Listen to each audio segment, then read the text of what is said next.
नमस्कार दोस्तों, चलिए जानते हैं राजस्थान की 50 फटाफट बड़ी खबरों को सिर्फ 10 मिनट में। लेकिन उससे पहले आप यह वीडियो कहां से देख रहे हैं हमें कमेंट में जरूर बताएं और वीडियो को लाइक करके चैनल को सब्सक्राइब जरूर कर लें। राजस्थान में आज एक बड़ा कानूनी फैसला सामने आया है जिसने लोगों का ध्यान खींच लिया है। हाईकोर्ट ने साफ कहा कि अगर शादी कानूनी रूप से वैध है और पत्नी बालिग है तो पति पर दुष्कर्म का केस नहीं बन सकता। इस फैसले से वैवाहिक कानूनों को लेकर नई बहस शुरू हो गई है और आगे ऐसे मामलों पर असर पड़ने की संभावना दिख रही है।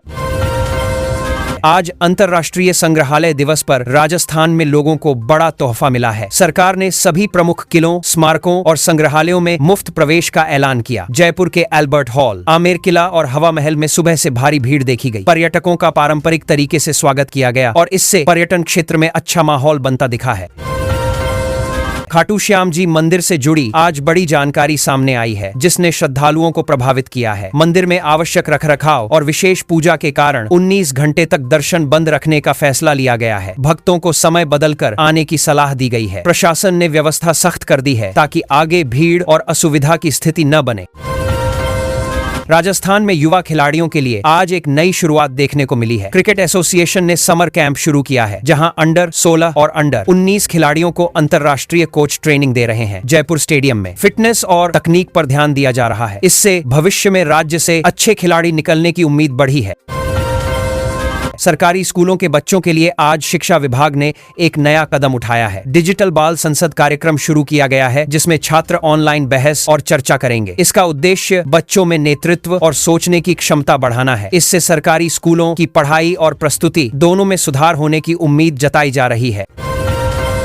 राज्य में नौकरी की तैयारी कर रहे युवाओं के लिए आज बड़ी खबर आई है। आरपीएससी ने नया भर्ती कैलेंडर जारी किया है जिसमें आने वाले 6 महीनों में कई परीक्षाएं होंगी। परीक्षा प्रक्रिया को पारदर्शी बनाने के लिए डिजिटल व्यवस्था और बायोमेट्रिक सिस्टम लागू किया गया है। इससे लाखों अभ्यर्थियों को राहत और नई उम्मीद मिली है। राजस्थान में बढ़ती गर्मी ने लोगों की चिंता बढ़ा दी है। मौसम विभाग की चेतावनी के बाद पूरे राज्य में येलो अलर्ट जारी किया गया है। अस्पतालों को विशेष तैयारी रखने के निर्देश दिए गए हैं और लू से बचाव के उपाय बताए जा रहे हैं। लोगों को दोपहर में SMS बाहर न निकलने और पानी अधिक पीने की सलाह दी गई है। जयपुर में ट्रैफिक समस्या को कम करने के लिए आज बड़ा फैसला लिया गया है। जेडीए ने नए फ्लाईओवर प्रोजेक्ट को मंजूरी दी है जो व्यस्त चौराहे पर बनाया जाएगा। इससे रोजाना जाम से परेशान लोगों को राहत मिलेगी। निर्माण कार्य 1 साल में पूरा करने का लक्ष्य रखा गया है और यातायात व्यवस्था बेहतर होने की उम्मीद है। ग्रामीण महिलाओं के लिए आज सरकार ने नई योजना की घोषणा की है। महिला शक्ति संवर्धन योजना के तहत स्वयं सहायता समूहों को कम ब्याज पर ऋण मिलेगा। महिलाओं को छोटे उद्योग शुरू करने में मदद दी जाएगी और उनके उत्पादों को बाजार तक पहुंचाया जाएगा। इससे गांव की अर्थव्यवस्था मजबूत होने की संभावना बन रही है। राज्य में सौर ऊर्जा को बढ़ावा देने के लिए आज नई नीति लागू की गई है। रूफटॉप सोलर योजना के तहत घरों की छतों पर पैनल लगाने पर ज्यादा सब्सिडी दी जाएगी। लोग ऑनलाइन आवेदन कर सकेंगे और बिजली बिल कम करने में मदद मिलेगी। सरकार का लक्ष्य हजारों घरों को सौर ऊर्जा से जोड़ना है। रणथंभौर में वन्य जीव सुरक्षा को लेकर आज नई तकनीक शुरू की गई है। ड्रोन कैमरों की मदद से जंगल की निगरानी की जा रही है ताकि शिकारियों पर नजर रखी जा सके। रात में भी थर्मल ड्रोन काम करेंगे। इससे जानवरों की सुरक्षा और मजबूत होगी और जंगल में गतिविधियों पर बेहतर नियंत्रण रहेगा। राज्य में आम लोगों के लिए आज किफायती घरों की योजना सामने आई है। आवासन मंडल ने जयपुर और अन्य शहरों में सस्ते फ्लैट और प्लॉट देने की तैयारी की है। लॉटरी सिस्टम से आवंटन होगा। इस योजना से मध्यम वर्ग को घर मिलने की उम्मीद बढ़ी है और शहरी आवास समस्या में राहत मिल सकती है।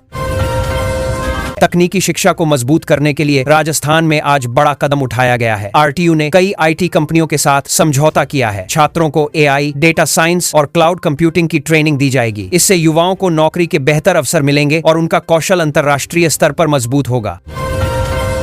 किसानों के लिए आज राहत भरी खबर आई है। कृषि विभाग ने आधुनिक खेती को बढ़ावा देने के लिए नई योजना शुरू की है। ड्रिप सिंचाई और ग्रीन हाउस अपनाने पर भारी सब्सिडी दी जाएगी। इससे पानी की बचत होगी और फसल उत्पादन बढ़ेगा। किसानों की आय में भी सुधार होने की संभावना जताई जा रही है। जयपुर मेट्रो को लेकर आज विकास की नई रिपोर्ट सामने आई है। फेज 3 विस्तार की योजना सरकार को सौंपी गई है जिससे शहर के बाहरी इलाके जुड़ेंगे। आधुनिक सुविधाओं और ऑटोमेटिक सिस्टम पर काम चल रहा है। इससे यात्रियों को आरामदायक यात्रा मिलेगी और शहर की ट्रैफिक समस्या कम होगी। सड़क सुरक्षा को लेकर आज पूरे राजस्थान में सख्त अभियान शुरू किया गया है। बिना हेलमेट और सीट बेल्ट वालों पर कार्रवाई की जा रही है। जगह जगह कैमरे और इंटरसेप्टर लगाए गए हैं। स्कूलों में भी जागरूकता कार्यक्रम चल रहे हैं ताकि लोग नियमों का पालन करें और दुर्घटनाओं में कमी आए।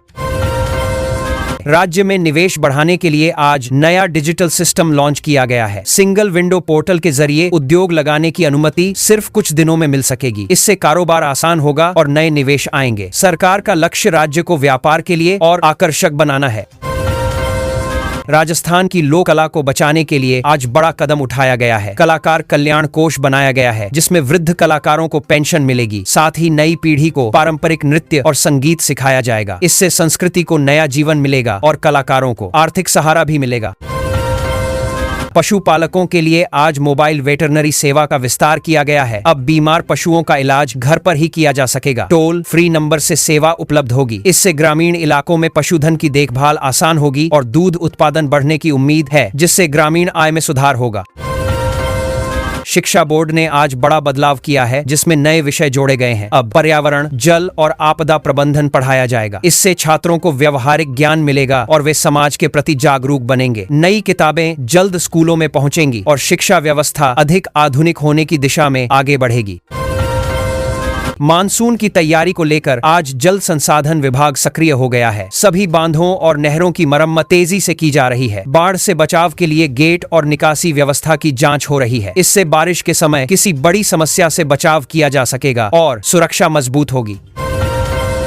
जयपुर के एसएमएस अस्पताल में आज चिकित्सा क्षेत्र की बड़ी उपलब्धि दर्ज हुई है। डॉक्टरों ने रोबोटिक तकनीक से जटिल ब्रेन सर्जरी सफलतापूर्वक की है। मरीज पूरी तरह ठीक बताया गया है। इस सफलता से सरकारी अस्पतालों में आधुनिक इलाज की संभावना बढ़ी है और आम लोगों को बड़ा फायदा मिलने की उम्मीद है।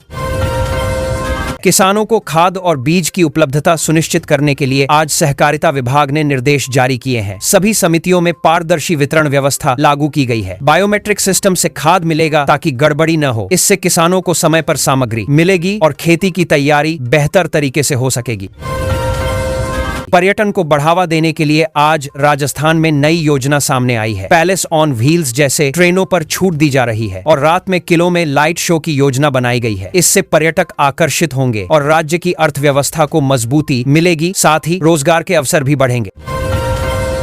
अलवर के नीमराणा औद्योगिक क्षेत्र में आज बड़े निवेश समझौते हुए नई इलेक्ट्रॉनिक और ऑटोमोबाइल पार्ट्स फैक्ट्रियां लगाने की तैयारी शुरू हो गई है। करीब 500 करोड़ रुपए के निवेश से हजारों रोजगार मिलने की उम्मीद जताई जा रही है। तकनीकी पढ़ाई कर रहे युवाओं में खास उत्साह दिखा, क्योंकि आने वाले समय में स्थानीय स्तर पर ही नौकरी के नए विकल्प बढ़ेंगे।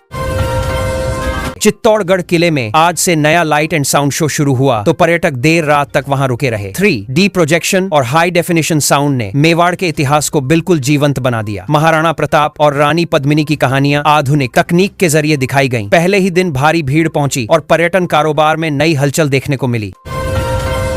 भीलवाड़ा में शुरू हुई नई टेक्सटाइल टेस्टिंग लैब ने स्थानीय व्यापारियों की बड़ी परेशानी आसान कर दी। अब कपड़ों और धागों की जांच के लिए सैंपल दूसरे शहर नहीं भेजने पड़ेंगे। अंतर्राष्ट्रीय स्तर की जांच सुविधा यहीं मिलने लगी है। उद्योग से जुड़े लोगों का कहना है कि इससे समय और खर्च दोनों बचेंगे और निर्यात कारोबार को भी नई गति मिलेगी।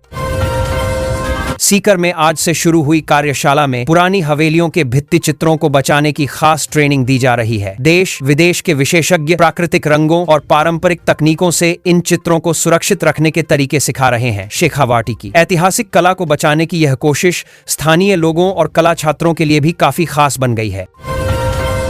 बाड़मेर में नया 220 केवी ग्रिड सब स्टेशन बनकर तैयार हो गया और ऊर्जा विभाग ने इसे बड़ी उपलब्धि बताया। अब सौर और पवन ऊर्जा को बिना रुकावट मुख्य ग्रिड तक पहुंचाया जा सकेगा। ग्रामीण इलाकों में बिजली ट्रिपिंग और लो वोल्टेज की समस्या कम होने की उम्मीद जताई गई। सीमावर्ती क्षेत्रों में भी बिजली व्यवस्था पहले से मजबूत होती दिख रही है।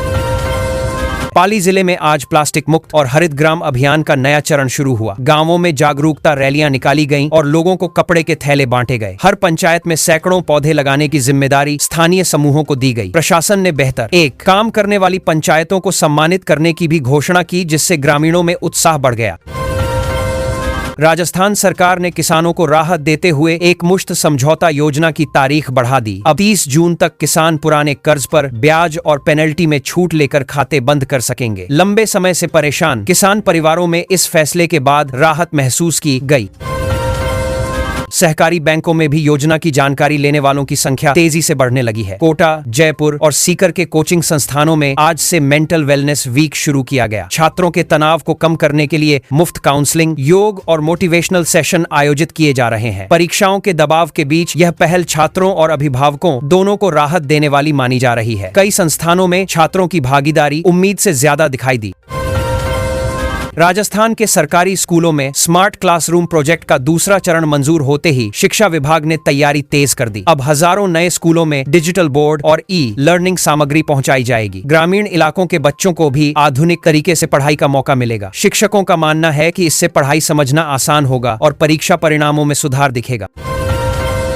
राजसमंद जिले में आज अमृत सरोवर अभियान का नया चरण शुरू हुआ और गांवों में तालाबों की सफाई का काम तेज हो गया। पुराने जल स्रोतों को गहरा और चौड़ा किया जा रहा है ताकि मानसून का पानी ज्यादा मात्रा में जमा हो सके। स्थानीय लोग भी श्रमदान में हिस्सा ले रहे हैं। इससे जल संरक्षण के साथ ग्रामीण रोजगार को भी सहारा मिलने लगा है।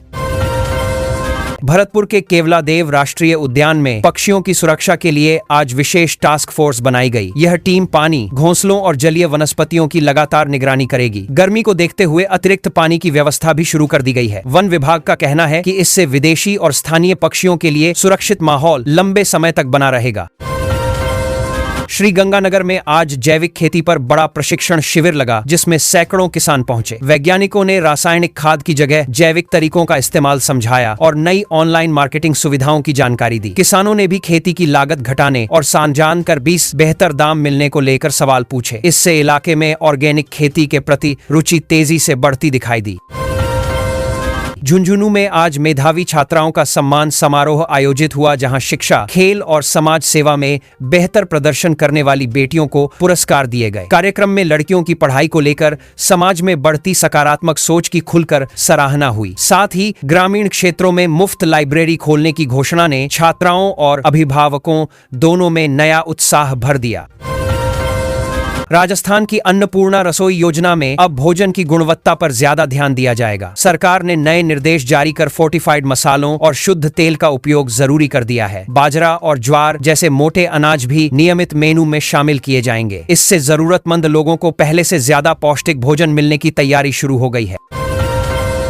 IPL 2026 में आज रोमांचक मुकाबला देखने को मिला है, जहां दिल्ली कैपिटल्स ने राजस्थान रॉयल्स को हरा दिया। राजस्थान ने बड़ा स्कोर बनाया, लेकिन अंत में मैच हाथ से निकल गया। KL राहुल की शानदार बल्लेबाजी निर्णायक रही। इस हार से राजस्थान की प्लेऑफ उम्मीदों पर असर पड़ा है और आगे के मैच अहम हो गए हैं। अजमेर जाने वाली उस ट्रेन में लोगों की नजर अचानक दिया कुमारी पर टिक गई। उप मुख्यमंत्री ने कार छोड़ ट्रेन से सफर कर साफ संदेश दिया कि अब ईंधन बचाना हर किसी की जिम्मेदारी है। जयपुर से अजमेर तक उन्होंने आम यात्रियों के बीच सफर किया और कहा, छोटी आदतें भी बड़ा बदलाव ला सकती हैं। लोगों में भी सार्वजनिक परिवहन अपनाने को लेकर नई चर्चा शुरू हो गई। जयपुर में विधानसभा भवन के अंदर आज पूरे दिन खास तैयारियां चलती रहीं। वजह थी 75वीं वर्षगांठ का बड़ा समारोह। नए आधुनिक प्रतीक चिन्ह और ऐतिहासिक गेटों के नए नामकरण की तैयारी पूरी कर ली गई। विधानसभा अब डिजिटल सिस्टम और पेपरलेस व्यवस्था को भी तेजी से बढ़ा रही है। इससे राजस्थान की लोकतांत्रिक पहचान को आधुनिक रूप में पेश करने की कोशिश दिखाई दी।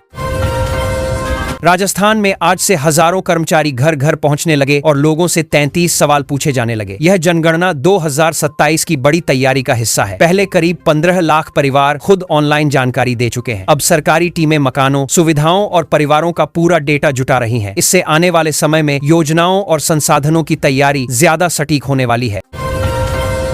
कोटा से आज उन छात्रों के लिए बड़ी राहत की खबर आई जिनके टेट फॉर्म में गलती रह गई थी। विश्वविद्यालय ने सुधार का आखिरी मौका दिया और देर रात तक वेबसाइट खुली रही। हजारों अभ्यर्थियों ने अपने आवेदन ठीक किए। अब 14 जून को होने वाली परीक्षा की तैयारी तेज हो गई है और छात्रों में एडमिट कार्ड को लेकर उत्सुकता भी बढ़ने लगी है।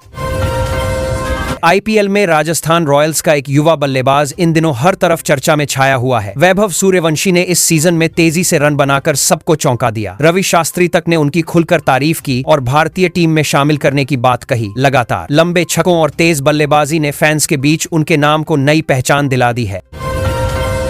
राजस्थान में आज एक बड़ा कानूनी फैसला सामने आया है जिसने लोगों का ध्यान खींच लिया है। हाईकोर्ट ने साफ कहा कि अगर शादी कानूनी रूप से वैध है और पत्नी बालिग है तो पति पर दुष्कर्म का केस नहीं बन सकता। इस फैसले से वैवाहिक कानूनों को लेकर नई बहस शुरू हो गई है और आगे ऐसे मामलों पर असर पड़ने की संभावना दिख रही है। है। आज अंतर्राष्ट्रीय संग्रहालय दिवस पर राजस्थान में लोगों को बड़ा तोहफा मिला है। सरकार ने सभी प्रमुख किलों, स्मारकों और संग्रहालयों में मुफ्त प्रवेश का ऐलान किया। जयपुर के अल्बर्ट हॉल, आमेर किला और हवा महल में सुबह से भारी भीड़ देखी गई। पर्यटकों का पारंपरिक तरीके से स्वागत किया गया और इससे पर्यटन क्षेत्र में अच्छा माहौल बनता दिखा है।